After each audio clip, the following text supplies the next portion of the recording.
다음은 특수작전부대 조우전에 대해서 발표를 하겠습니다.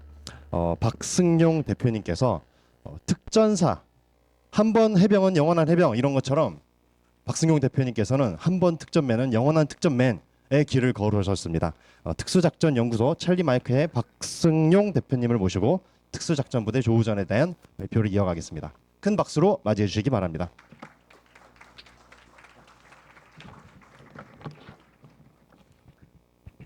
하나 둘.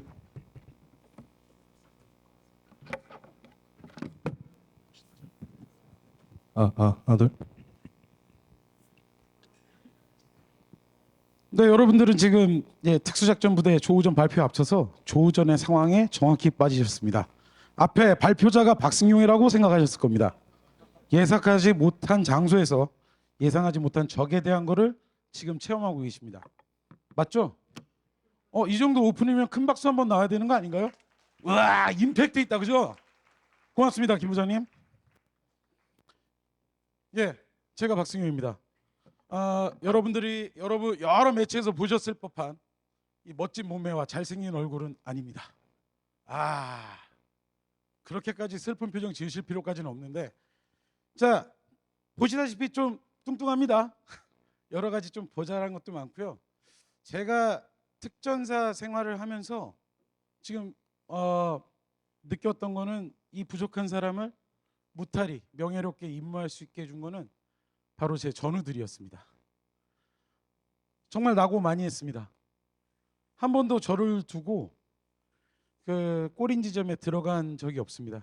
저희 대원들이 항상 저를 보듬어 줬고 저를 끌어줬고, 어느 순간 저도 체력이 오르고 또 그 의지가 오르고 또 그네들한테 받았던 이 신세진 것을 꼭 갚겠다라는 마음을 가진 이유로 보다 더 발전적인 일을 하려고 부단히 노력을 했습니다. 다시 한번 이 자리에 서 있게 해준 제 전우들, 그리고 지금 남아서 현직에서 고생하고 있는 현장의 우리 작전 대원들, 다시 한번 진심으로 감사드리고, 오늘 저는 이제 예비역입니다. 사실은 나이가 꽉 찬 소령이라 퇴역 받았습니다. 이제 국가에 무슨 일이 생겨도 여러분들처럼 내 총에 내 약실에 탄을 넣고 방탄복을 입고 헬멧을 쓰고 적으로부터 날아오는 5.45mm, 7.62mm를 맞을 자격조차 없는 사람입니다. 그래서 오늘 여기서 우리 생도분들도 계시고 또 우리 용사분들, 그리고 우리 전투의 중추력 부사관 여러분들, 그리고 일을 정확하게 효과적으로 임무를 수행할 수 있게끔 성문화하고 제도를 만드셔야 되는 여러 장교분들에게 민간인이지만 한번 좀 연구하고 이렇게 좀 고민했던 것을 감히 제가 어떻게 여러분들에게 교육이란 말을 쓰겠습니까? 다만 좀 쉐어링을 하고 의견을 드리고자 이렇게 나왔습니다. 오늘 특수작전부대 조우전에 대해 발표할 특수작전연구소 찰리 마이크의 박승용입니다. 반갑습니다. 네, 다음. 저는 좀 특이합니다. 2005년도에 군사영업반 딱 마치자마자 2005년도 11월부터 작년 2월 28일까지 특전사에서만 근무했습니다. 18년. 그래서 요즘 뭐 웃으면서 후배들 만나면, 이제 우리 특전 부사관 전우들 만나면 웃으면서 얘기합니다. 야, 나는 의무복무 4번 했어. 현장에서 10년, 그리고 행정직으로 8년 근무했습니다. 현재는 이 특수작전연구소 찰리 마이크라고 해서 바로 이천 특수전사령부 앞에 이제 저희 연구소를 만들었고, 주요 업무는 군사학과, 그리고 경호학과 위탁교육, 그리고 주말에는 밀리터리 레포츠 사업, 기타 사업으로 이제 방산업체들과의 협력 사업 진행하고 있습니다. 다음. 오늘 발표는 이 특수작전의 중요성을 먼저 설명을 드리고 결혼순으로 이렇게 마무리를 짓도록 하겠습니다. 다음. 먼저 특수작전의 중요성입니다. 여러 매체를 통해서 잘 다뤄지는 부대가 이제 소위 말하는 특수부대입니다. 근데 이제 사전적으로 특수부대와 특수작전부대는 좀 차이가 있습니다. 그래서 먼저 여러분들에게 특수작전이 무엇인지에 대해서 간단히 설명을 드리도록 하겠습니다. 다음. 자, 제가 미국 그 조인트 파이어 컨트롤 코스라고 해서 합동화력 통제 과정의 교육을 갔을 때, 그때 제 룸메이트였던 그린벨의 글렌 케인 대위, 현재는 중령이고요. 그 친구가 제가 교육을 수료할 때 줬던 선물 액자를 스캔해 와봤습니다. Primary mission of the Special Forces. 특전사의 주요 임무는 무엇인가? 1번 Wear the Oakley. 오클리 선글라스를 껴라. 2번 Be arrogant. 어디 가든 좀 싸가지 없게 굴어라. 자, Shoot first and then think later. 자, 우선 먼저 쏘고 나중에 생각해라. 저는 이 액자를 받았을 때 정말 크게 웃었는데 그 친구랑 4주 동안 그 네바다에 있는 넬리스 공군기지에서 교육을 받으면서 이 친구가 이 액자를 줬을 때 이게 전혀 우습게 들리지가 않았습니다. 그 인원의 퍼포먼스는 굉장히 프로페셔널했고 자기 임무에 정통했으며 또 제가 한국인이다 보니까 이 랭귀지 베리어가 있었습니다. 정말 제 하나하나의 어떤 사정과 어려움을 자신의 입장에서처럼 정말 도와줬습니다. 다른 친구들은 그날 JFCC 과제가 끝나면 6시 저녁 18시 19시 정도 됩니다. 그 학생 장교들 전부 다 라스베가스로 놀러 갑니다. 거기는 이 갬블링 기계만 앉아도 그냥 앉아만 있어도 스테이크가 공짜, 맥주가 공짜로 나옵니다. 그러니까 디팩에서 밥 먹는 것보다 그게 더 경제적인 겁니다. 다 나갑니다. 하면 저희 글렌 케인 대위는 그때 안 나갔습니다. 제가 숙제를 못 알아먹고 당황하고 있으면 옆에서 하나하나 영어 단어를 바꿔가주면서 도와줬던 친구입니다. 그래서 결국 그 친구의 도움으로 제가 연합군에서는 제가 1등 했고 미군에서는 그 친구가 1등을 했습니다. 한번 나와야죠. 그래서 전 이 액자를 받았을 때 너 정말 프로페셔널하다. 네가 그렇게 프로페셔널하고 주변의 전우들을 챙기는 그런 프로페셔널한 인생을 삶에도 불구하고 너의 퍼포먼스를 이렇게 웃으면서 전우에게 기억되게 하는 거는 넌 정말 멋있다. 그래서 나름 또 제 군생활에 좋은 기억으로 남아 있습니다. 다음. 자, 먼저 특수작전 부대 조우전 자료 영상입니다. 요즘 우크라이나 러시아 전쟁 특수작전 부대의 전투 사례를 한번 보시겠습니다.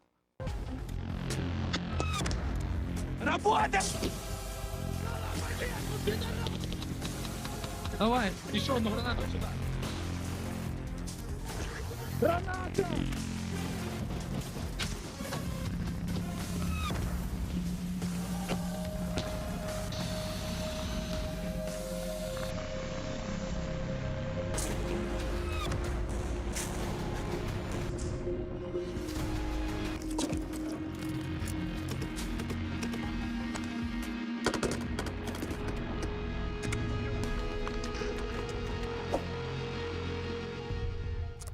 Красавцы, лучшие, сука. Видишь? Да.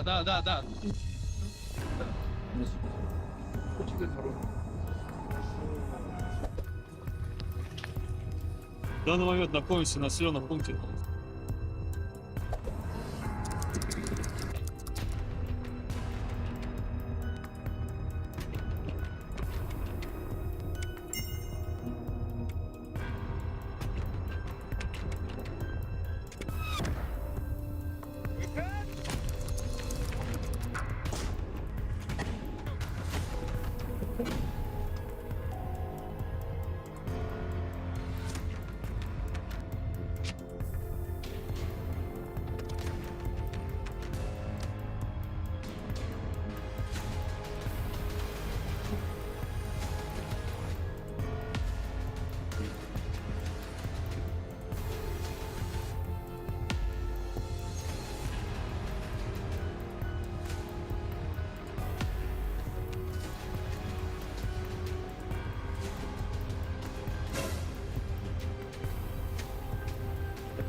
Дом, видишь?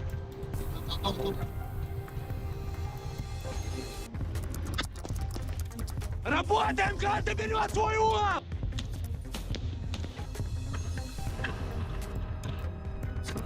Нам треба танком прикрити нашу! Підтягуємося цією стороною до нашого танчика!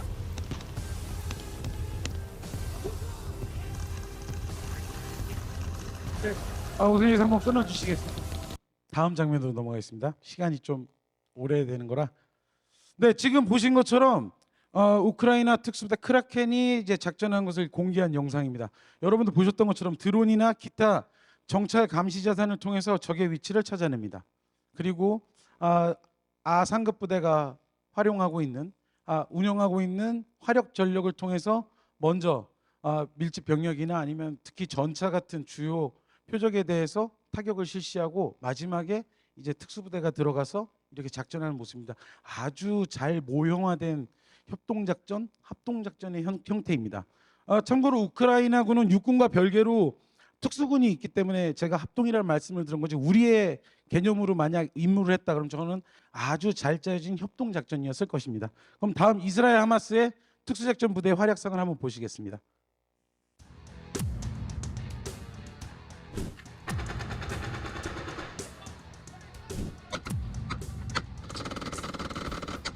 מיטב הלוחמים והמפקדים מאומנים ומוכנים היטב, פועלים כעת בעזה.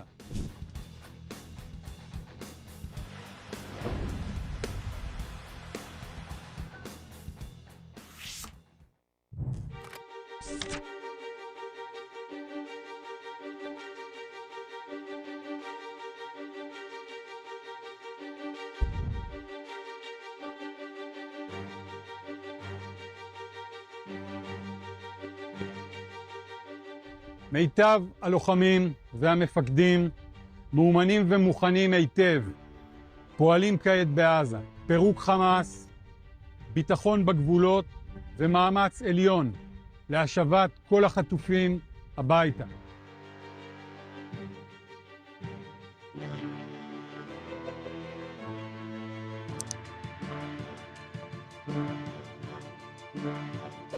지금 보시는 야알롬은 이제 UGV 등 이제 UGF 시설에 대한 작전에 아주 특화된 부대입니다. 그리고 그 UGV 그 무인 체계들을 이제 멈티 체계로 활용을 해서 이제 작전을 수행하는, 특히 이번 그 이스라엘 하마스 전쟁 간에 그 총리까지 많이 건너들이 있도록 주목받는 그런 부대가 되겠습니다.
다음 교리적인 얘기를 잠깐 하고 넘어가겠습니다. 지금 여러분들께서 요즘 특수작전 부대 조우전 개선하기 위해서 우리가 참고할 게 많아 하면서 러시아 우크라이나 전쟁을 보시고 또 이스라엘 하마스 전쟁을 보시고 하는데, 사실 우리 작계상의 우리 특수작전 부대, 즉 우리 육군의 특전사나 해군의 UDTC 같은 부대가 수행하는 개념과는 약간 다릅니다.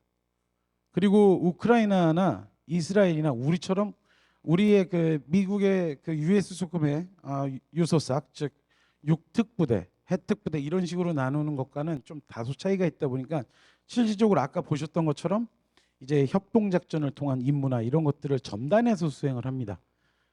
그렇기 때문에 사람들이 좀 헷갈리는 부분이 있는데, 맹목적으로 저희가 우크라이나 러시아 전쟁에서의 특수부대, 이스라엘 하마스 전쟁의 특수부대를 저희 특전사나 UDT에 이렇게 대입하기에는 좀 제한이 있을 겁니다. 그래서 한번 특수작전에 대해서 여러분과 함께 공감을 하고 넘어가 보도록 하겠습니다. 보시는 것처럼 전평시를 막론하고 비상사태나 전략적 우발사태의 발생 시 이에 대처하기 위하여 실시되는 특수한 성격의 작전을 특수작전이라고 하며, 이러한 작전을 수행할 목적으로 단일주의관하에 편성된 부대를 특수작전 부대라고 합니다.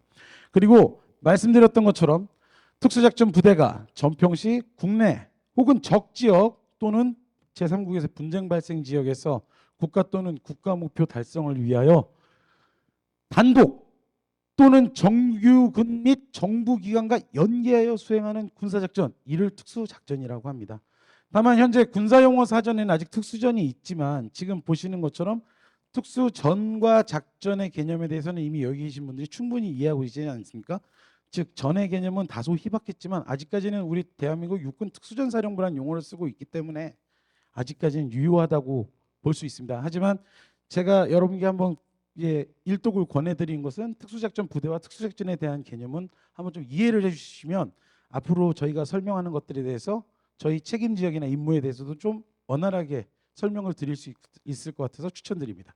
다음, 특수작전의 목적입니다. 적지 중심 지역에서의 적에 대한 전후방 동시 전투를 강요함으로써 적의 전쟁 수행 의지 및 전투 수행 능력의 조기 약화, 즉 고갈을 유도하고 이를 통해 아군의 유리한 작전 여건 조성 및 전쟁의 조기 종결에 기여함으로써 위기 상황 발생 시 신속 대응 및 저지로 국가 안정에 기여하는 것이 특수작전의 목적입니다.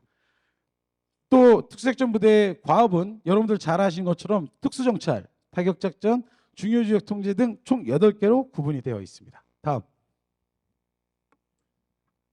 특수작전의 준칙입니다. 준칙은 당연히 전투력의 집중 및 분산, 그리고 적시적인 첩보 및 정보 획득, 작전의 융통성 확보, 작전 보안 유지, 기습 달성, 작전의 분권화 보장, 생존성 유지가 핵심 준칙이 되겠습니다. 근데 오늘 여러분들께 이 준칙을 설명드린 이유는 바로 조우전이 발생하는 이후에 준칙이라고 하면서 안 지켜지는 게 하나 있기 때문입니다. 가장 큰 문제는 바로 이 적시적인 첩보 및 정보 획득입니다. 즉 특수작전을 수행하는 데 있어서 불확실성이 내재되어 있다는 겁니다. 오늘 그 부분에 대해서도 집중적으로 설명드리도록 하겠습니다. 자, 특수작전은 소규모 제대로 전술적, 창의적, 융통적, 효과적 결심 및 판단으로 임무가 수행됩니다. 세계 각국은 병력 감축의 시대적 흐름에도 불구하고 특수작전 부대에 대한 증강 관련 투자 육성은 지속적으로 추진하고 있다. 왜?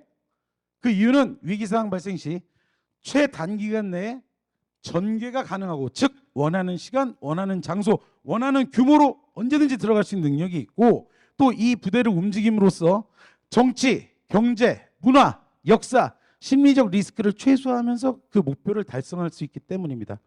물론 요 말에 작년에 소콤에서 미국 특수작전 부대 예산 좀 줄였는데, 예, 맞습니다.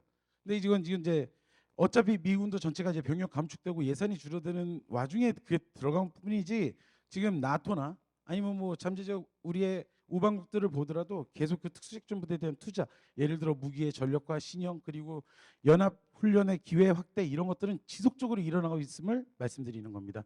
즉 특수작전은 상급 그리고 타 구성군사의 목표 구현 지원을 통해 전략적 목표 달성에 기여함이 그 목표가 되겠습니다. 다시 말씀드리면 특수작전 부대만으로는 전쟁이 끝나지 않습니다. 특수작전 부대가 얼마나 임무를 잘하느냐, 또 누구를 돕느냐에 대해서 2장에서 설명드리겠습니다. 다음, 특수작전관 조우전의 이해입니다.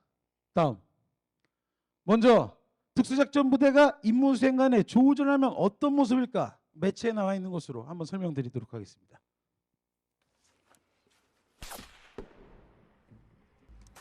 Sniper 11 o'clock, sniper 11 o'clock. Go!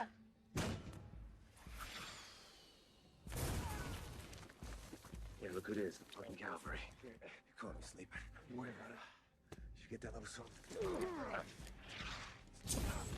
미리 영상을 보면서 말씀드리면 아무도 당황하지 않습니다. 피격을 당했어도 맞은 사람조차, 그리고 주변의 동료조차 당황해서 패닉에 빠지는 일이 없고, 또 적시적절한 상황 판단으로 적에 대해서 공세적으로 활동을 함으로써 적이 아군 특수작전 부대에 대한 공격 활동에 대해서 관측과 사격을 거부하면서 후속 조치를 계속 진행하고 있는 모습이 되겠습니다.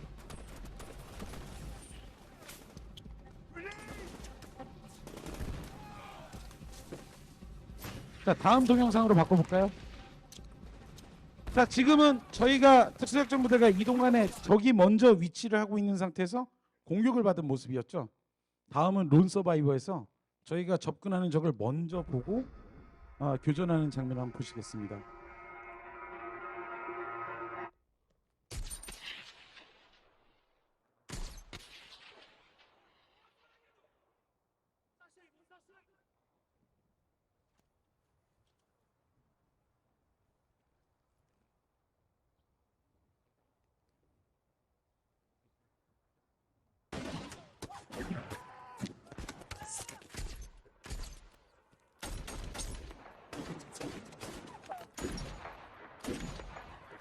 마찬가지입니다. 적과 교전이 이 시작됐음에도 아무도 당황하지 않습니다. 패닉에 빠지질 않는다는 거죠.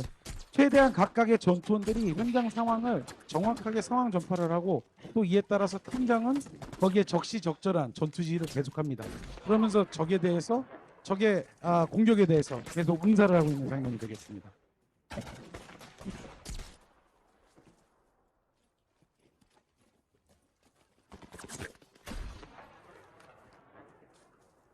네, 이제 발표 자료로 넘어가 주시겠습니까? 지금 보신 장면이 예를 들어서 아군이 먼저 발견 시와 적이 먼저 발견 시의 상황으로 한번 나눠봤는데 조금 전에 보신 장면이 그동안 특수작전 부대가 만약 접촉을 했을 경우 발생할 수 있는 조우전의 모델이었을 겁니다. 과거의 모델입니다. 그러면 왜 이렇게 임무 수행을 하게 되나 다시 한번 설명을 드리겠습니다. 조우전의 정의는 여러분들 아까 제가 멋있게 등장하면서 한번 당했던 것처럼 불충분한 정보로 인하여 적과 조우전에서 일어나는 전투행위. 제가 뒤에서 설명하고 나타났을 때 아무도 모르셨죠? 그 보시고 아유 뭐야 이 사람 깜짝 놀라셨죠? 그때 똑같은 겁니다. 그런데 왜 특수작전 부대는 다른 부대들과 다른 조우전의 환경을 갖고 있는지 한번 설명을 드리고자 합니다. 자, 나중에 이제 지금은 이제 실시간으로 설명이 되겠지만 차후에는 이제 다 편집돼서 나갈 거예요. 자, 여러분들 잘 알고 있는 이제 지금 국유리의 한반도 작전 전구를 갖고 설명을 드리겠습니다.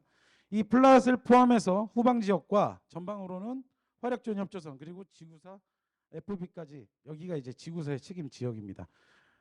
좀 설명을 드리자면 플랫에서 FSCL까지는 우리 적지 중심 작전 부대로 사단 수색이 임무를 수행을 하고 여기서 찾는 고가치 표적이나 핵심 표적에 대해서 사단 포병이 제거 임무를 수행을 합니다. FSCL부터 FB까지는 군단 특공 임무를 먹잇감을 찾는 표적을 찾는 임무를 수행하고 군단 화력으로 타격을 합니다. 제한되지만 이 사단 수색과 군단 특공의 이 적지 중심 임무를 수행하는 우리 전우들은 그래도 필요시에는 화력 지원이나 감시 지원, 통신 지원 등의 전투 지원을 그나마 받을 수 있습니다. 그런데 이 지구사의 영역을 벗어나는 이 실제적으로는 공구사령관 책임 지역이죠. 이 FB 이북에서 활동하는 특수작전 부대는 우선 목표 자체가 지구사령관님은 지구사령관님의 전투를 열심히 하시겠지만 여기서는 통상적으로 이 특수작전 부대 데프콘 3의 이제 구성이 되는 연합특수작전사령부 시삭에서 육특병력들은 지금 내륙의 해안선 5km 이내의 구역이 육특부대의 작전 지역이 되겠습니다. 그리고 이 해안선을 기준으로 통상 5km의 범위 안에 있는 곳이 바로 해특단, UDTC 등의 해특 전력들이 활동을 하는 곳이 되겠습니다. 육특의 임무는 공구사령관의 TBM 제거 작전 등 공구사령관에게 부여된 임무를 지원하는데 우선 첫 번째 임무가 있고요. 해특 인원들은 해안선상의 CDCM, 즉 대한미사일 식별 및 타격 그리고 항화력 유도 등을 통해서 해구사령관의 해양우세 달성에 지원을 하는 그 목표가 있겠습니다. 또한 일부 제한 병력들은요 지구사 대화력전을 지원을 합니다. 모 여단에서 몇 개 팀이 이쪽에 서부 축선에서 이제 대화력전 지원을 수행을 하고요. 다시 말씀드리지만 지구사 작전 지역 내 적지 중심 작전 부대의 수색과 특공과는 좀 별개의 임무를 수행을 하겠습니다. 마지막으로 연해병사 차후에 그 강제 진입 작전 때 지금 전선사 예비나 혹은 후속 증원하는 뭐 저희가 동해가 될지 서해가 될지 모르겠지만 그 증원하는 적들에 대한 징후를 파악을 하고 저희가 화력 유도 혹은 첩보 보고를 통해서 연해병사의 작전도 지원을 하는 임무를 수행을 합니다. 물론 차후에 비정규전 작전 지역도 선포되고 이제 그때는 연특사령관님한테 임무가 이제 책임 지역 AO가 주어지고 나서 거기에서 이제 비정규전 작전을 시행을 하긴 하는데 우선은 전체적인 이 전장의 구성과 임무에 대해서는 한번 여러분들이 좀 별개다라는 걸 이해해 주셨으면 좋겠습니다. 물리적으로 중요한 것은 전투 지원 혹은 작전 지속 지원을 실시간대로 받는데 제한이 된다는 물리적 한계가 있습니다. 예를 들어서 지금 이 안에서 우리가 표적을 찾았다. 그러면은 정상적인 방법으로 인해서 우리가 뭐 기계 표적일 수도 있겠지만 대부분 TST 표적의 임무가 주안이 돼 있고요. 그렇다고 하면 저희는 첩보 보고를 해서 긴급 표적 처리를 통해서 전력을 받습니다. 시간이 걸린다는 얘기입니다. 적재적소에 나타나는 확률이 굉장히 낮을 거예요. 그럼 예를 들어서 표적에 대한 교전만 그렇다고 치면 괜찮은데, 예를 들어서 그 작전팀에 대한 생존성을 위한 어떤 화력 지원, 감시 지원, 통신 지원 이런 것들이 아직은 좀 미비하다고 느끼기 때문에 오늘 이 부분에 대해서도 한번 제언을 드릴까 합니다. 다음. 자, 지금 이제 우리 특수작전 부대 조우전의 이제 환경에 대해서 좀 이제 물리적, 지리적 이제 위치와 어떤 일 하는지에 대해서 간단히 설명을 드렸는데요. 이 부분을 다시 한번 갈무리해 보면요. 특수타격작전 등 일부 공세적 특수작전을 제외한 대부분의 특수작전간 우리 특수작전 부대의 모든 접촉은 다 조우전입니다. 예를 들어서 저희가 뭐 작게 맞춰서 어떻게 해서 적은 이리로 올 것이고 이렇게 있을 것이다 해서 거기에 있는 게 없잖아요. 저희는 그 한계가 나타날 수밖에 없는 이유가 있습니다. 그것도 좀 이따 설명을 드리겠습니다. 통상적으로 작계상 대부분의 0, 1, 2, 3단계는 이제 정찰 감시 위주의 이제 일반 특수작전으로 진행이 되고요. 제가 일반이라고 표현했다고 뭐 이렇게 오해는 하지 마시고, 다만 이제 저희가 이제 수복 지역에서나 아니면 안정화 작전, 정보 통치 지원 작전에서 하는 이제 공세적인 활동과는 좀 차이가 있다라는 걸 말씀드리기 위해서 이게 붙인 겁니다. 그래서 지금 정찰 감시 위주의 어떤 특수작전 혹은 뭐 직접 타격 등의 특수작전과 대부분 나눠집니다. 여기서 중요한 게 이제 상대해야 되는 적과의 상황이 달라집니다. 이게 무슨 소리냐면, 통상적으로 저희가 정찰 감시를 한다 그러면 특수작전 부대는 여러분들이 잘 아시는 것처럼 정말 유령처럼 들어갔다가 적이 이 사람들이 나왔는지 모르게 유령처럼 빠져나오는 작전을 대부분으로 합니다. 그런데 예를 들어서 전쟁지도부 타격작전, 이건 저희가 일부러 노출을 합니다. 강력한 공격 준비 타격과 함께 여러 자산을 넣어서 과감하게 합니다. 이거는 뭐 심리적 충격도 줄 수 있고요. 그리고 전쟁에서 우리가 임무를 성공했다, 미션 석세스풀, 언석세스풀, 이걸 정확하게 확인하기 위해서 여러 가지 이유 때문에 노출되는 작전을 합니다. 그렇기 때문에 적과 만나는 상황과 적과 부딪히는 상황의 모습이 통째로 달라집니다. 즉 앞에서 보시는 것처럼 저희가 일반적인 특수작전을 한다, 정찰 감시를 한다 그러면 저희는 북한군 후방지역 방어작전 부대랑 붙게 됩니다. 즉 교도사단 아니면 노농적이 되든 중군사 조직과 저희가 상대를 하게 돼요. 근데 예를 들어 저희가 공세적으로, 예를 들어서입니다. 이거는 제가 현역에 있을 때 사커에 있는 친구들과도 한번 차를 마시면서 정말 진지하게 얘기를 해서 한 3시간 넘게 난상 토론한 적이 있는데, 너희들이 노출되는 임무를 할 때도 준비를 해라, 이 얘기를 하더라고요. 무슨 소리야? 야, 우리 봐봐. 아프가니스탄 전쟁 2001년에 60년 만에 미국 본토가 공격을 당했어. 하와이 1941년만 그 이후로 60년 만에 본토 공격당하고 우리가 들어갔잖아. 야, 탈레반 정권 2달 만에 없앴어. 자, 우리가 2003년에 이라크 들어갔잖아. 바그다드 함락 2주 만에 끝냈어. 그런데 평양? 그 친구가 저한테 진짜 그랬어요. Just 2 days, that's enough. 그런데 그 이제 전쟁의 승패에 대한 개념이 달라졌다는 걸 얘기하는 거예요. 저한테. That's enough too? 야, 당직 근무도 안 들어오겠네. 아싸, 이러고 있었죠. 근데 그 얘기가 아니었어요. 그 친구가 저한테 얘기한 건, 야, 너 특수작전 부대에 왜 영웅들이 많은지 알아? 제일 꺼내기 쉽고 제일 센 카드이기 때문이야. 잘 봐. 아프가니스탄 재작년에 철수했죠. 도나유 장군 M4 들고 딱 C-17 타는 그 장면 기억하시죠? 우리 그 미라클 작전이었나요? 기억하시죠? 자, 몇 년 걸렸어요? 2001년에 시작한 게. 그때 영화 아웃포스트나 이런 것처럼 카운터 인설전시 코인 작전에서 제일 바쁘게 돌아다니는 게 특수작전 부대래요. 그리고 이라크도 마찬가지죠. 결국은 ISIS까지 들어오고 뭐 계속 임무 수행했죠. 그 안정화 작전의 단계, 우리의 작계의 안정화 작전과 정부 통치 지원 작전이 그렇게 녹록하지 않을 거라는 거예요. 그러면서 그 친구들이 저한테 얘기해 줬던 게, 야, 쟤네는 겨우 종교적인 믿음 때문에 그랬잖아. 근데 노스코리아는 생각해봐, 세뇌가 돼 있어. 너 탈북자 얘기 들어봤어? 마음속에서는 아이씨 북조선 아이씨 이런데도 갑자기 김정은 사진이 나오면은 갑자기 박수 치면서 눈물을 흘린대. 그게 세뇌된 사람들의 문제점이야. 만약 그 사람들의 입장에서 한국군이 그리고 미군이 어떻게 보이겠냐? 걔네가 가만히 있을까? 이런 얘기를 해주더라고요. 그래서 저는 지금 여러분들한테 말씀드리고 싶은 게 이거예요. 지금 현재 저희가 요 위주로 어떤 교전이나 접촉에 대한 거는 잘 발달돼 있습니다. 굉장히 발달돼 있어요. 다 의지 갖고 열심히 하는 작전 요원들이라 각 팀별로 각 지역대별로 SOP 어느 정도 구체화돼 있다고 봅니다. 다만 요 부분 아까 말씀드렸던 이제 좀 중요하게 봐야 되는 예를 들어 코인 작전, 대적대 세력 작전이나 아니면 패퇴한 적의 도전, 저항 이런 것들에 대해서도 좀 심각하게 준비를 해봐야 되지 않을까 한번 감히 제안을 드립니다. 다음. 자, 아까 말씀드렸지만 특수작전 부대가 임무 수행간 조우전이 발생하는 이유는 보시는 바와 같습니다. 먼저 작전 준비간 특전팀 중대가 될 수도 있고 지역대가 될 수 있어요. 자, 정보 기능이 제한됩니다. 이게 좀 심각한 문제인데요. 상급부대 지원하에 자체 분석합니다. 즉 여단이나 사령부로부터 받을 수 있는 거는 교리형판 그리고 전투서열 그리고 뭐 기상, 민간 요소 이 정도 정보가 끝입니다. 즉 그 임무를 수행하는 작전 제대에서 전장 정보 분석을 정확하게 생산하는데 지극히 제한이 됩니다. 그러다 보니까 전술적 계획 수립 절차의 첫 단추부터 잘못 끼워지는 거예요. 물론 반기 단위로 갱신을 합니다.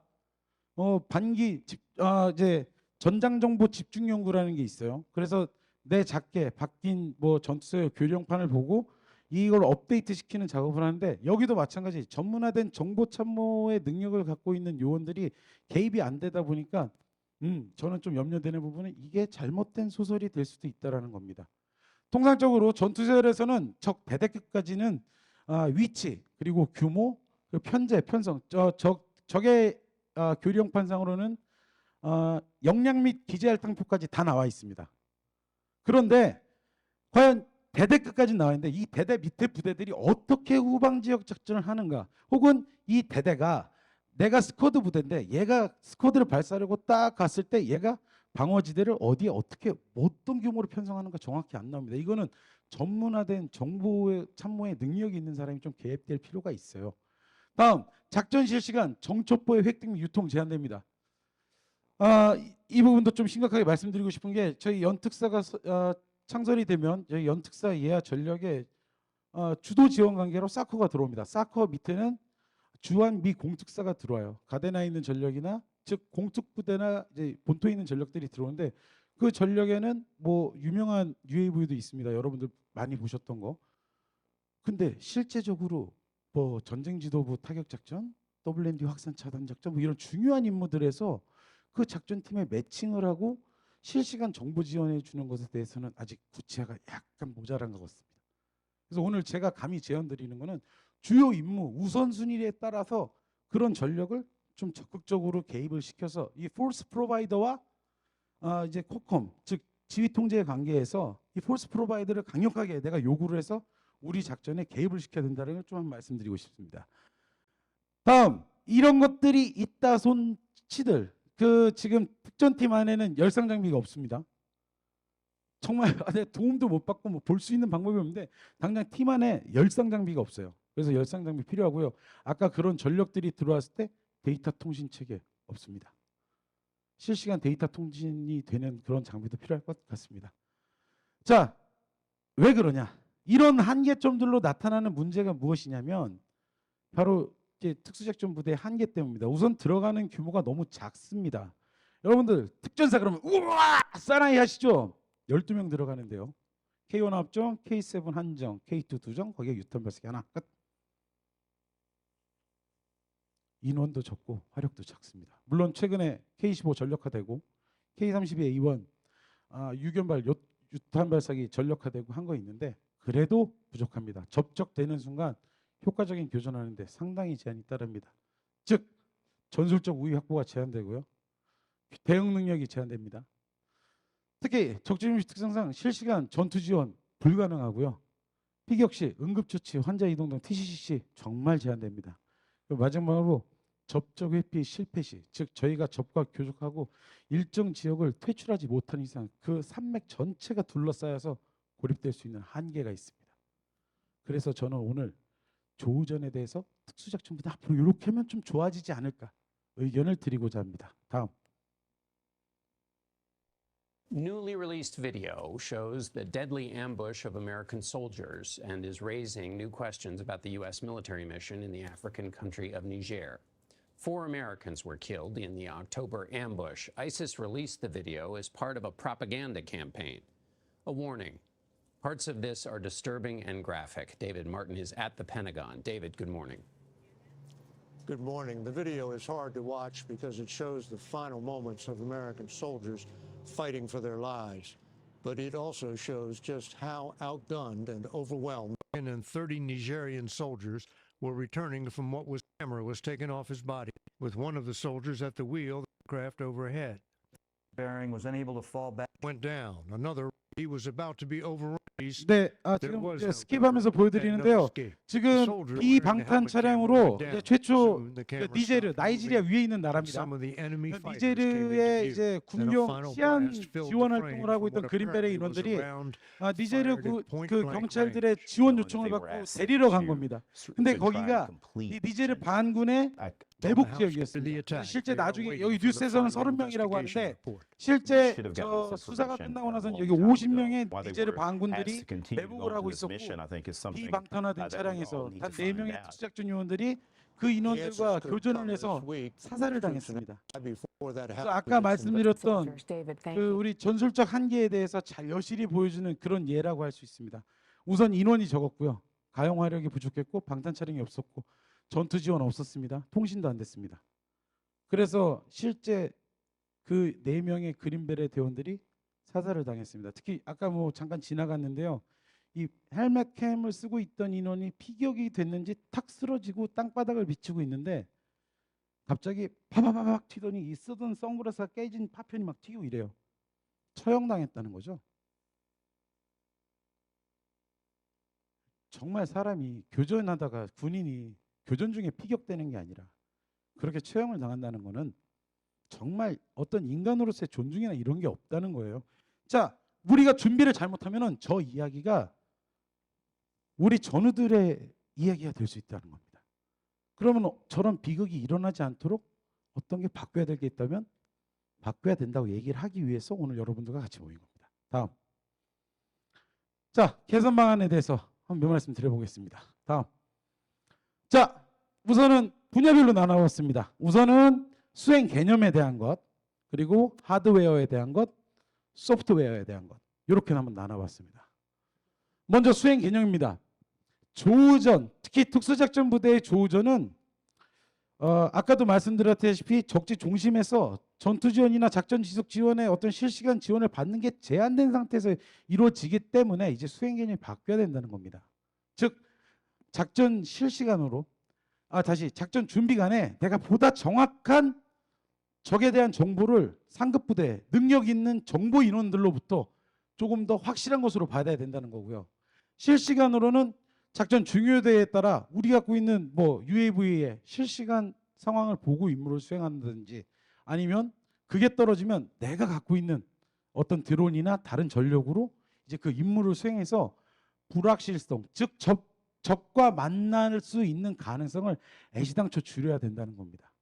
이것과 연계해서 하드웨어적인 부분은 그 상급 부대에서 운영을 할 수 있는 UAV, 그 작전팀에서 스스로 쓸 수 있는 드론, 또 이런 것들을 쓰기 위한 데이터 통신 체계, 그리고 뭐 추가적으로 아까 말씀드렸던 감시 장비, 화력 장비들이 보강돼야 이 특수작전 병력들이 이제 조우전을 효과적으로 수행할 수 있다. 그리고 이 큰 개념과 이런 하드웨어가 바뀌면 분명히 그동안 해왔던 교육훈련 다 바뀌어야 됩니다. 지금 여러분들도 마찬가지겠지만 참모총장님께서 조우전이라는 화두 너무 잘 주셨지 않았습니까? 저희가 그동안 생각을 못했던 것들에 대해서 이제 교육훈련을 통해서 하나하나 그물을 만들어가고 있지 않습니까? 자, 박승용이가 이렇게 된 그물을 제시하면 어떤 분은 이렇게 된 그물을 제시하고 어떤 분은 이렇게 된 그물을 제시하고 이럴 겁니다. 그렇다고 하면 이 그물이 촘촘해지면 촘촘해질수록 즉 교육훈련으로 여러 상황과 방법에 대해서 구체화되면 될수록 저희는 조우전에서 적을 낚을 수 있는 좋은 그물을 갖게 되는 겁니다. 그래서 한번 이렇게 세 가지로 제안을 해봤습니다. 그래서 전투 수행 방법의 개선으로 작전 준비관 정보 지원 개선 받아야 됩니다. 현재 작전 준비관 단순 정보 판단 제공 외에 전술적 개입 수립자찬에 전장 정보 분석 작성 자체를 과감하게 개입해서 지원을 해줘야 된다는 겁니다. 그리고 지금 현재 주고 있는 전투사격 관련 정보 제공 플러스 관련 제대 계획 수립관 우리가 전장 정보 분석에서 3단계, 4단계 즉 적 능력 평가와 방책 분석에 대해서도 야 너희 팀이 알아서 해. 어떤 팀 정작 주특기는 하사입니다. 임관한 지 6개월도 안 된 친구한테 어떻게 전투수를 던져주고 야 적 능력 평가, 적 방책 분석 안 되죠. 그러면 적 후방 지역 방어 작전에 대해서 배경 지식이 있고 어떤 교육 아니면 지도의 능력이 있는 사람이 보좌를 해줘야 된다는 겁니다. 그래야 보다 더 양질의 전술적 계획 수립 절차가 이루어지고 보다 튼튼한 계획으로 적지에 들어간다는 겁니다. 동의하십니까? 이럴 때 박수 한번 쳐주세요. 힘나잖아요. 잠도 좀 깨시고. 자, 그리고 작전 실시간 작전 중요도를 고려를 해서 정보 지원 측에 운영해야 됩니다. 즉 중요한 작전, 정말 이 정구 작전에서 이 특수작전 부대가 임무를 수행을 하면서 어떤 한 시퀀스의 결정적 작전이 된다 그러면 위에서 MQ9 띄워줘야죠. 실시간으로 열상으로 보고 야 지금 너 앞에 골목에 적들 배치돼 있어. 어떻게 헬파이어 한 2개 던져줄까? 해줘야죠. 예를 들어서 그런 우선순위 작전들 있잖아요. 그런 건 그런 식으로 지원을 해주고 예를 들어 그런 우선순위가 다소 밀리는 일반 특수작전 팀한테는 그 팀이 쓸 수 있는 드론 줘야죠. 자, 채공 가능하고요. 어느 정도 일정 시간 비행 시간 확보되고 아마 이 레디우스 즉 활동 방향도 보장되면서 필요시에는 자폭도 할 수 있는 그런 능력이 있는 장비면 좋을 것 같습니다. 다음. 자, 조금 전에 말씀드린 겁니다. 그래서 이제 무기 체계 아까는 이제 개념에 대한 설명이었고 무기 체계의 전력화로는 지금 말씀드린 이런 전력들 그리고 드론에 대해서도 조금 전에 설명을 드렸습니다. 그리고 조금 전에 말씀드렸던 것처럼 특전기가 상급 부대 연계형 데이터 전송 통신 체계 구축이 필요합니다. 얼마 전에 이제 위성 PR이 특수핵중용 무전기 전력화됐습니다. 그나마 이제 숨통 트이는 거예요. 특전사는 이제 개인 한 명씩 무전기가 다 있습니다. 정말 다행이죠. 와, 진짜 제가 전발처에도 근무를 했었는데 정말 이거 현실로 구현하려고 정말 특전사 안에 이 정보통신 분야에 계신 분들 정말 고생 많이 하셨습니다. 그래서 이제 그나마 좀 다행인데 제한되나마 특전팀은 자체적으로 C3I는 구현이 됩니다.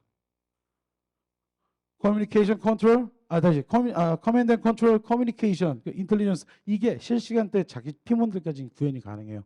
이제 컴퓨터라는 게 과연 뭐 단말기에 추가, 어떤 전력의 추가가 있으면 또 구현됩니다. 즉 특전팀 자체도 이제 뒤에 말씀드리겠지만 이 C3I, C4I에 대해서 운용하는 방법을 개선해야 조우전에서 보다 효과적으로 임무를 수행할 수 있을 겁니다. 그다음 자 이제 연령상 관측장비 없습니다. 여러분들 지금 뭐 특전사 뭐 양안형 가구 뭐 4구형 가구 뭐 여러분들 보셨는데 얘네들 결국에 광증폭 장비예요. 광증폭 장비의 한계가 뭔가요? 방해 광원에 취약합니다. 쉽게 얘기할게요. 김종은 잡으러 가 하고 딱 들어갔는데 김종은이 벤치 타고 가다가 딱 내려서 담배 한 대 딱 피잖아요. 이 라이트랑 담배불 때문에 조준을 못해요. 사실입니다. 그러면 그 팀 안에서는 배율 장비, 유관 그리고 연령상 장비 이런 것들이 추가로 보급이 돼야 효과적으로 임무 수행하고 이게 김정은뿐만이 아니라 그 팀이 적과 조우를 했을 때 그 팀의 생존성을 위해서도 필요한 장비입니다. 마지막으로 화력이 약한 점에 대해서는 지금 얼마 전에 뭐 K-15 나갔지만 솔직히 K-15 5.56mm로 적 직일구 분대, 그러니까 우리로 따지면 5분대 기조죠. 얘네들이 트럭 타고 오면은 트럭을 멈출 방법이 없습니다. 저희 M70A1 로우 2개가 다거든요. 안 돼요. 그러면 7.62mm급으로 기관 정도 필요하고요. 또 대전 차화기. 지금 뭐 여러 가지 뭐 거론되고 있습니다. 뭐 칼구스타프도 나오고 뭐 엔로우도 나오고 뭐 많이 나오고 있는데 제가 특수작전부대 생존성을 위해서 대전 차화기 꼭 반영되었으면 좋겠습니다. 그리고 이제 이제 지금 이제 유견발 유탄 발사기가 화기 주특기 인원이 쓴다. 그럼 기존에 있던 K201은 어떻게 하면 좋겠냐? 저는 얘를 아예 마스터 킷으로 유탄만 똑 띄워서 손잡이랑 개머리판 붙여줘서 그 팀 전체가 다 쓸 수 있는 공용화기로 하고 교육 훈련도 해놓으면 특전팀 자체의 이 전투력이 좀 올라가지 않을까. 다만 여러분들이 생각하시는 것처럼 전투화 중, 생존화 중을 고려를 해서 자, 그 팀이 판단을 하는 겁니다. 아까 그 훌륭한 정보의 지원을 받아서 확실한 전장 정보 분석을 통해 만들어진 전술적 계획 절차에 의해 우리에게 위협이 되는 적은 얘네고 현상은 이럴 것이다라는 게 판단이 된 상태에서 오케이, 이번 작전에는 우린 이거 가져가고 이거 가져가고 이거 가져간다. 필요시 이거는 공중 제보급을 통해서 받는다.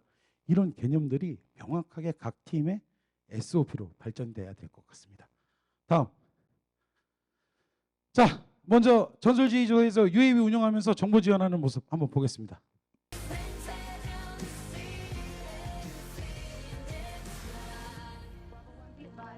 보시면 이거는 적의 추격을 받는 상황이에요. 그래서 지금 UAV를 통해서 적이 어떻게 쫓아오고 있다. 너희들 준비해라. 이렇게 어디에서 컨택이 될 거니까 주의해라. 이런 것들을 실시간으로 알려주는 장면입니다. 맨 마지막에 보시면 적이 오는 걸 뻔히 알고 있기 때문에 미끼를 던져놓고 이 팀이 자기네만의 SOP로 적을 제거합니다.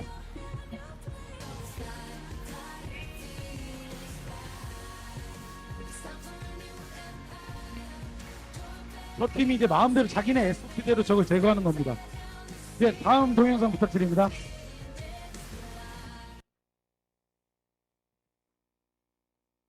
자, 이번엔 우리 아치기 공세행동시입니다.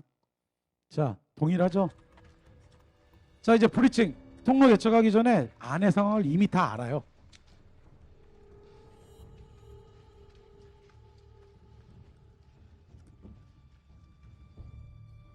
자, 저 위치 다 실시간으로 알려주고 있죠? 야, 너 문 앞에 바로 있어. 조심해. 알았어. Working it. 20 seconds till entry.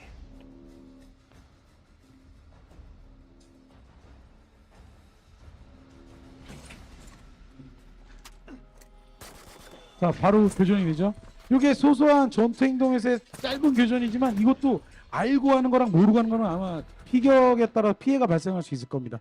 그리고 또 보면은 야, 네가 찾는 표적은 외부로 탈출을 시도하고 있어. 그럼 잡아. 밖에서 대기하고 있던 지원조가 바로 가서 체포를 합니다.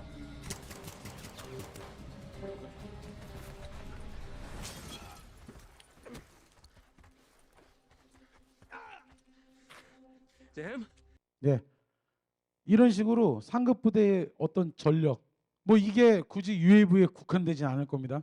얼마 전에 왔던 AC-130J 고스트라이더나 위성이 될 수도 있고 다른 뭐 어떤 매개체를 이용한 그런 것들이 있다면 분명히 임무 수행하는 개념 자체가 달라질 필요성이 있습니다. 다음. 요거는 좀 기니까 넘어갈게요. 동일한 개념입니다. 자, 그다음 이제 자체 팀에서 운영하는 거 한번 모습 볼까요? 보여주시겠어요? 네, 여러분들 아시는 영화입니다. 액트 오브 밸러고요. 여기서는 이제 아까 상급 부대 지원을 받는 게 아니라 팀 자체가 드론을 운영을 하는 거예요. 실제 여기서는 여러분들한테 이제 이해를 하기 위해서 이렇게 했지만 실제 이 드론도 이 특수작전팀이 들고 들어가기 힘드니까 그 이제 스웩이라는 팀, 그 특수작전 지원하면서 저 레이븐을 띄워줍니다. 그럼 이제 레이븐이 제 고도로 오게 되면 여기서 이 조종에 대한 권한, 지휘 통제에 대한 권한을 제가 인계받고 이제 제 팀이 제가 쓰는 겁니다. 예를 들어서 뭐 아까 그런 전력까지 투입이 되는 게 뭐 현실적으로 뭐 추가 전력 투입에 제한이 있거나 뭐 임무의 중요도가 떨어진다 그러면은 이렇게 팀 자체에서 이런 드론을 써서 뭐 적정에 대한 불확실성을 줄이고 임무를 수행하는 것도 특수작전 간 조우전의 어떤 성공률을 높이는 방법이 될 것 같습니다. 자, 드론을 보고 표적을 찾아서 이제 제거를 해주는 거예요. 여기 보시면은 이제 또 아군 위치까지 딱 이렇게 아이덴티파잉 돼가지고 여기 우리 편, 어디에 적 딱 보면서 임무를 합니다. 자, 이렇게 보이시죠? 아군 적. 네, 다음 동영상 가시겠습니까?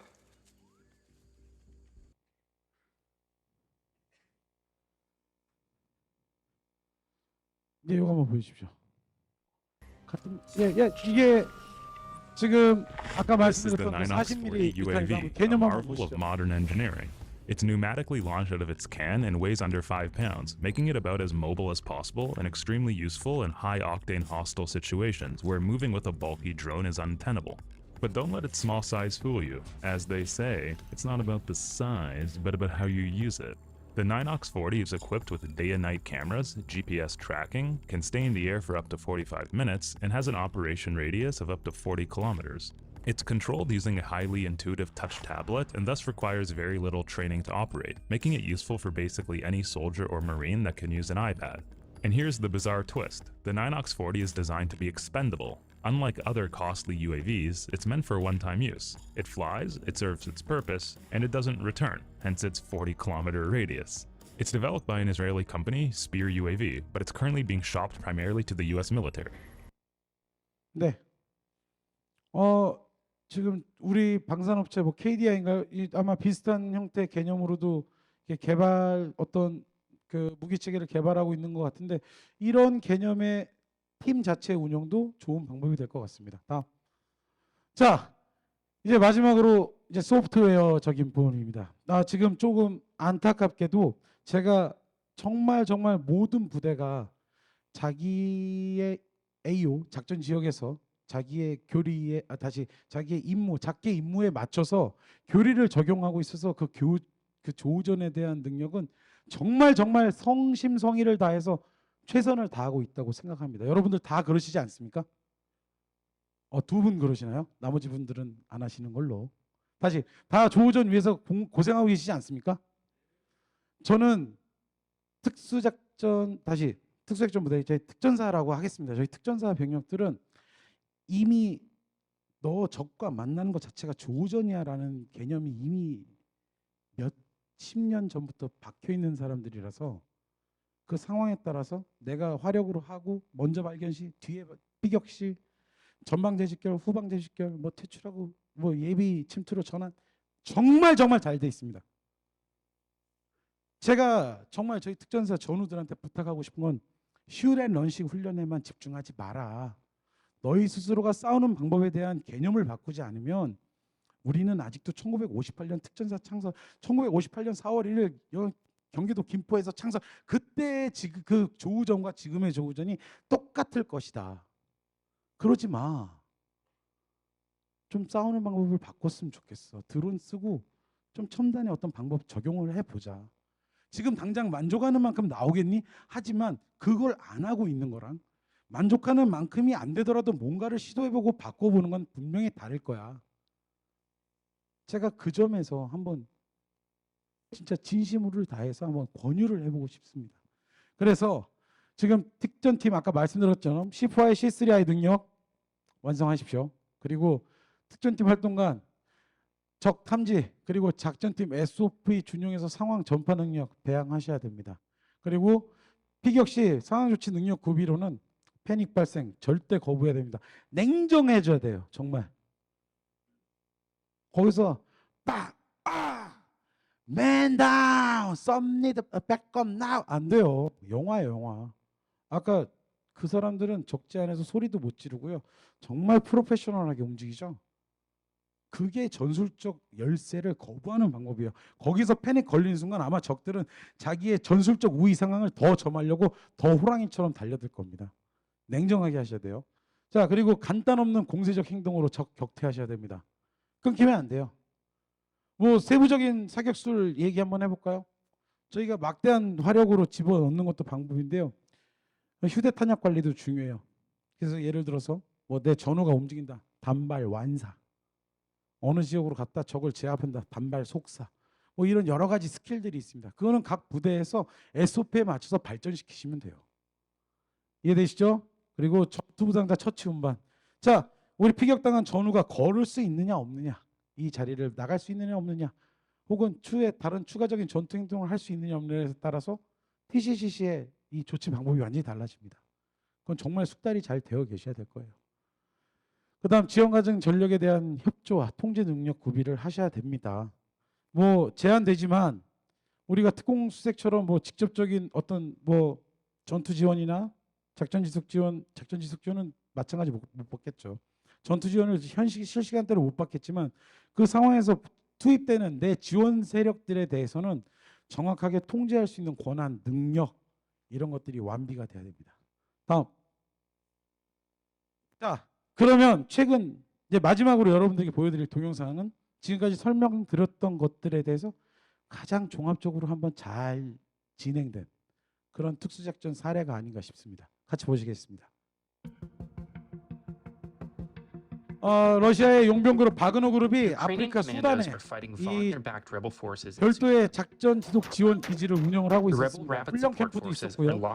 무기 유통 그리고 뭐 어떤 자금의 관리 이런 것들 하는 시설이었는데 우크라이나 특수부대가 수단까지 갑니다. 그래서 지금 보시는 장면은 그 전날 야간을 이용해 야음을 이용해서 해당 그 바그너 그룹과 지원 세력들이 숨어 있는 은거지에 대한 직접 타격을 진행을 보시는 것처럼 상급 부대 감시 장비 들어가고요. 또 각 전투원들이 전부 다 야간 감시 장비 MVG를 다 끼고 임무를 합니다. 그리고 공세적인 행동을 해서 저 은거지에서의 이제 적들을 상당수 제거를 하고 저 기지를 사용하지 못하게 합니다. 그리고 지금 보시는 거는 이제 퇴각하는 그 현장을 도망가려고 하는 팀에 대해서 이 해당 작전팀이 드론, 자폭형 FPV 드론을 이용을 해서 직접 타격하는 모습입니다. The first wave of Ukrainian troops landed in Sudan in August. 자, At the 다음 time, 넘어가겠습니다. neither side was fighting at night. 시간이 너무 없네요. 다음. 자, 마지막으로 결론을 하겠습니다. 제가 여기 정철 시장님도 와 계시고 또 여기 어떤 현장에서 정말 수고해 주시는 우리 전우 여러분들께 감사드립니다. 제가 조우전을 하면서 아까 제가 처음에 드렸던 말씀 혹시 기억하십니까? 예, 여러분들이 생각하셨던 멋진 몸매와 잘생긴 얼굴은 아니지만 제가 여기까지 왔다고 말씀드리지 않았습니까? 그 덕분이 바로 제 전우들 덕분이었습니다. 아씨야, 우리 캡틴이잖아. 야, 데리고 가. 예, 옆에서 들으면 기분 나쁩니다. 그런데도 아유, 안 버리고 가줘서 고마워. 그런 전우들과 18년을 살았습니다. 지금 이렇게 여러분들 제가 여기 나와서 얘기하는 거는 바로 사람의 중요성 때문입니다.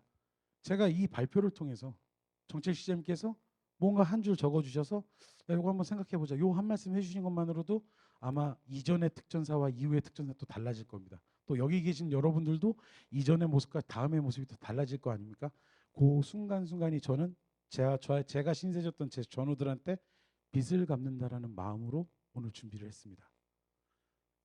분명히 제가 말씀드린 거는 어떤 싸우는 방법 개념에 대해서 한번 좀 바꿔봤으면 좋겠고, 이게 단순히 어떤 미디어나 거기에 보여진 저희 지금 CL팀 여러분들 거의 10년 가까이 보고 계세요. 액토벨로 15년 전에 나온 거고요. 론 서바이버. 근데 지금 아직 저러지 않고 있다니까요, 우리. 그럼 분명히 달라져야 된다는 겁니다. 그러면 뭐 전력화도 따라야 되고 어떤 체계도 구축이 돼야 되고 또 그 지원을 하기 위한 어떤 편제도 생겨야 되고 전문적인 인원들도 들어가고 뭐 이런 것들이 따라오는 게 엄청 많을 겁니다. 저는 이 한마디를 오늘 정책시장님 앞에서 말씀드리고 여러분들 앞에 말씀드림으로써 전 제가 이만큼 빚졌던 거에서 요만큼 또 갚는 겁니다. 사람이 중요하다는 겁니다. 여러분 오늘 기갑부대, 특수작전부대, 그 보병 조우전에 대해서 여러 말씀 나올 겁니다. 결국의 핵심은 제가 좀 더 잘 싸워서 생존성 보장받고 부여된 임무 달성해야 된다는 군인의 절대적인 숙명, 저는 이제 더 이상 갖지 못하는 그 여러분들의 입장에서 꼭 임무 수행하시고 단 한 명의 전사자나 부상자도 발생하지 않기 위해서 오늘 여기서 머리 맞대고 연구하는 겁니다. 그럼 그 밑에서 하나만 더 들어가겠습니다. 우리가 말로 쉽게 얘기하는 병역 문화 개선. 저는 모르겠어요. 정말 내 옆에 있는 전우가 귀하고 이 친구 때문에 하루 출근하는 게 기쁘고 내가 이 사람한테 정말 뭔가 해주고 싶은 마음. 전 그게 모든 조우전을 포함한 모든 부대 임무의 근간이라고 생각합니다.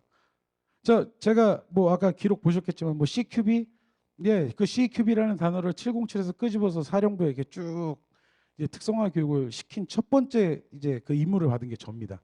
그때 교육생들이 저한테 와서 그래요. CQB 어떻게 해야 돼요? CQB 하려면 어떻게 해야 돼요? 제가 결국에 맨 마지막에 한 대답은 그겁니다.